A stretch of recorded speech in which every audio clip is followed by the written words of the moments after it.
Hey folks, welcome to Module 2.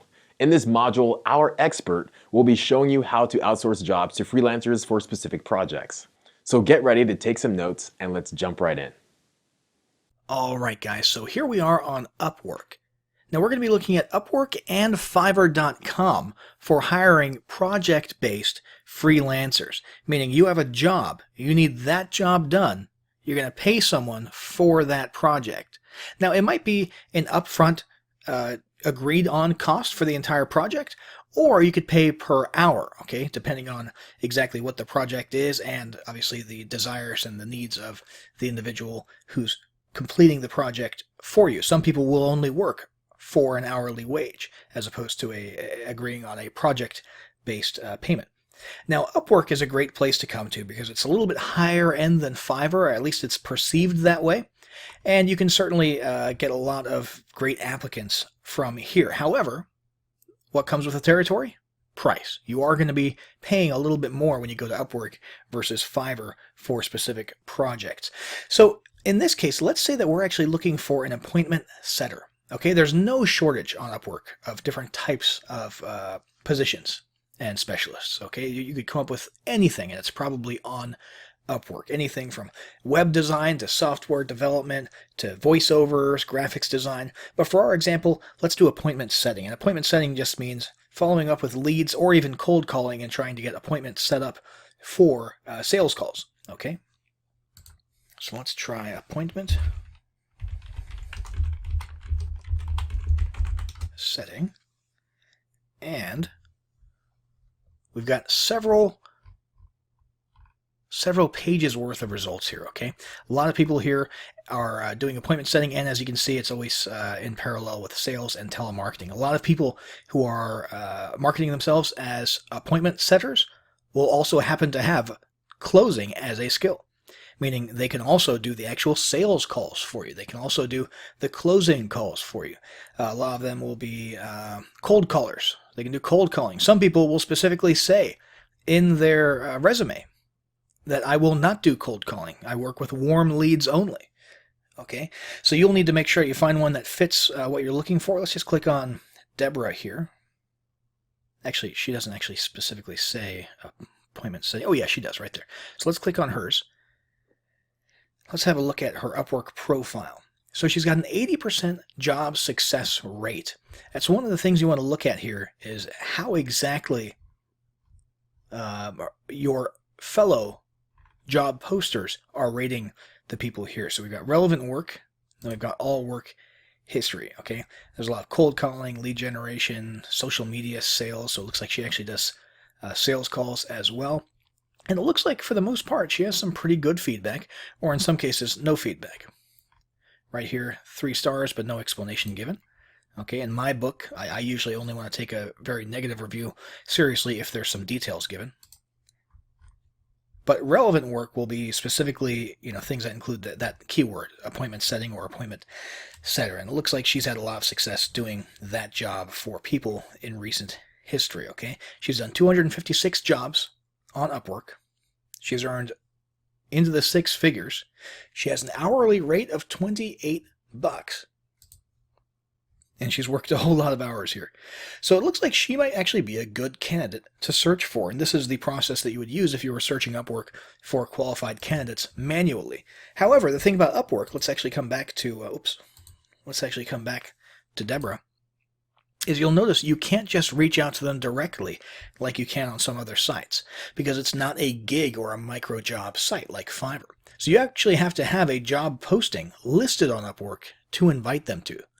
And in this case, we know that we don't, or the software knows that we don't. So it says post job to invite. That's the only way we can get in touch with Deborah. So we have to post a job. First, we could do that by clicking that button. But the standard way is just to come up here, jobs, and click post a job. Create new job. And we're going to go ahead and name our job post. Appointment setter. Job category. Upwork automatically put that in lead generation, which sounds like a good place for it. We'll hit next. and description. Now, we've already got an example typed up here for an appointment setter job description, and we're just going to explain everything that we need. So we are in Westchester County.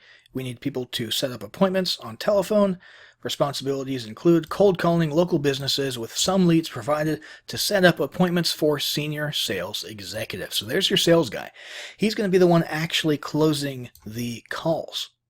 Okay, the appointment setter is just someone who actually goes out there and is good at cold calling and getting people interested in setting up an appointment in the future. Okay, follow a simple script. They need to be able to do that. Also responsible for sourcing prospecting leads through internet searches such as Yelp, Google, and other internet sources. There's a proactive duty that's included in this job.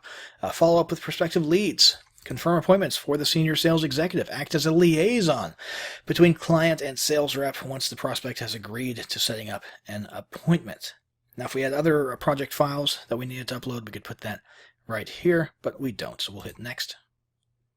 And in this case, it sounds like for an appointment setter, we probably are looking for an ongoing project, not a one-time project. Okay, so we're going to go ahead and click that.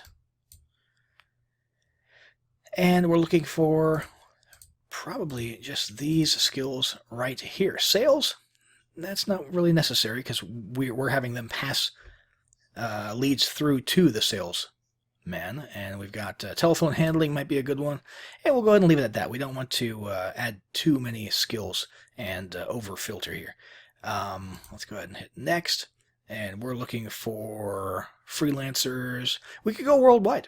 We could go find somebody in the Philippines, right, or the UK or Australia, someone who seems to have a pretty standard English accent, and we could have them calling in the United States if we wanted to provide the service, or the infrastructure for them making those international calls. Okay, for example, we could, if we were doing this via Skype, that would be an option. But for our purposes, let's do US only. And states and time zones, let's just say Central Time. Next. Who can see your job? Only Upwork freelancers, anyone. Let's go ahead and increase the reach to anyone. If we wanted to, and we only wanted to reach out to people like Deborah, who we were just now looking at, and manually invite people, we could do invite only. Putting anyone on here or only Upwork freelancers means everybody on Upwork will see the job posting, and if it applies to them, you're going to get a ton of applications to sift through, okay? Which may be good, may be bad, okay? How many freelancers do you need for this job? We're looking for just one, and we have an option here of selecting past freelancers that we've worked with to specifically invite right from the get-go. We do not have any, but we will, theoretically, go back to that results page for people who have appointment setter as a skill on Upwork and go and start manually inviting people who we're interested in to come and apply to our job. We could add special qualifications here, such as independent or agency, if we want just one person, who's working for themselves from home, for example, or if we want an agency, so somebody who's actually running an office with a few people who are doing multiple projects or multiple jobs. Hours billed on Upwork. Let's say we only want people who have worked 500 hours or more, okay, to filter quality a little bit. Job success, let's say 80% and up. English level, self-assigned, let's say native or bilingual is important. And group, leave to no preference. Let's hit next. Pay by the hour or pay for a one-time project. Now let's say we're just running a campaign here, okay, and we're just hiring someone for a one-time project. We could click that. Do you have a specific budget? Let's say we are willing to spend $2,500. And in this case, we would probably be setting some type of a quota, right? So let's say we're just opening a new B2B service in a certain city. And we just want to get, 20 appointments set. All right, we're not looking to actually hire someone on as an employee, as a permanent team member. We just want them to do this one project for us. So we're going to put a fixed price, $2,500, and we want to go for intermediate experience to make sure that the job gets done the first time around. And there you go. There is our project-based freelancer job posting. We could post this, and suddenly a ton of people on Upwork would see it and come check us out. So that's the Upwork side of things. Again, Upwork is seen as a little bit higher level. It's a little bit more expensive, but generally speaking, you're seen as getting higher quality workers and work done. Now, the other end of the spectrum could be Fiverr. Okay, Fiverr.com, you're paying for, Fiverr started out as literally just a $5 micro job website. Okay, obviously now very few people buy things for just $5 on Fiverr. Okay, but it's still dirt cheap. It's gig based. So just go accomplish one thing and you're done. Okay, there's no hourly rates, although you could theoretically arrange something like that and do that manually. Okay, and we're going to say we just need a website built. Okay, so we're here on Fiverr. We're searching. We can sort by recommended or newest arrivals or best selling. Newest arrivals is a good way to try and get somebody who's willing to work on the cheap because they're trying to build up their portfolio. They're trying to get more reviews. As you can see, these people don't exactly have a lot of stars there, and that usually means they're willing to do work for cheaper. Obviously, be careful with that because that could mean that you're going to get low quality work done. Obviously, there's more assurance of quality if you use recommended or best selling. So let's come over to best selling for website builders and content management systems. And we've got a lot of different options here to look at. And remember the number, the dollar number that you're seeing here is only the starting price. That's the lowest entry, the lowest level of what they have to offer, okay? Another thing you're looking at is what level of seller are they.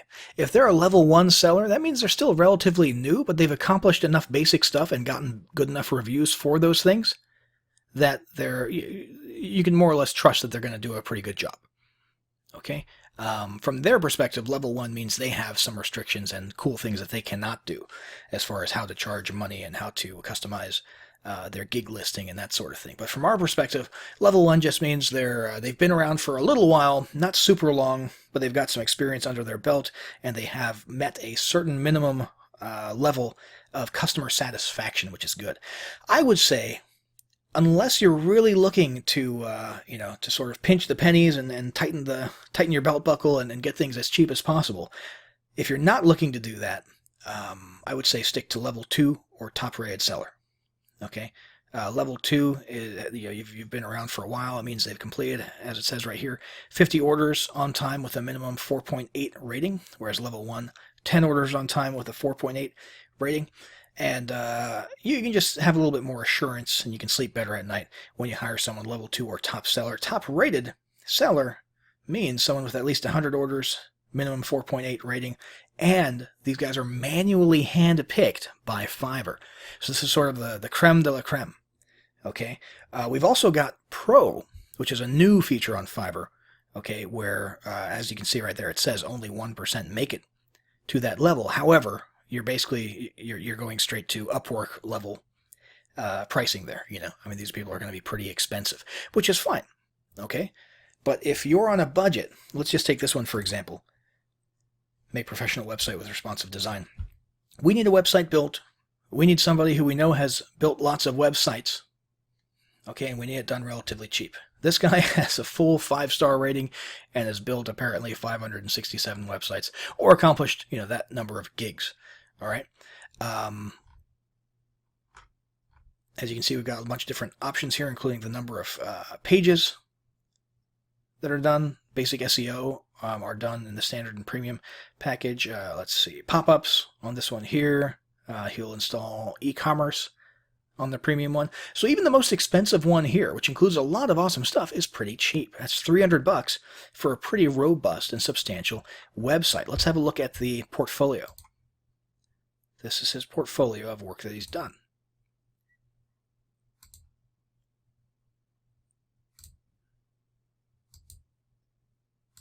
Okay, so these look like pretty solid websites.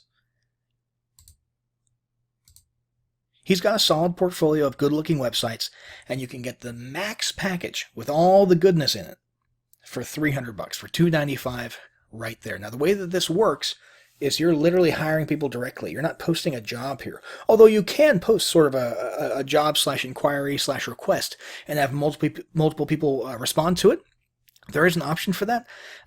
Generally speaking, the way Fiverr works is you reach out, and it's just like a marketplace, just like Amazon. You're looking at products and looking at the ratings for those products on Amazon. Here, you're looking at gigs and individual workers, okay, vendors, and you're looking at their ratings, okay, for past work, and you're choosing them, okay, not the other way around. You're not posting like you would on Upwork and then having other people come and apply to work with you. All right, so that's how Fiverr.com works, and it's a great way to save some money, get some work done. And obviously the other thing that we talked about was Upwork, where you actually post a job with all the specifics, and then you're going to be sifting through applications to pick the best qualified person. And again, Upwork is perceived as being a little bit higher end, higher quality. So by now we've talked about full-time permanent team members, and then we just talked about freelance project-based freelancers. So now it's time to move on to talk about how to actually manage those people, manage tasks, manage projects, collaborate with them, and make sure work is getting done well once you've got them on your team working for you, either as freelancers or permanent team members.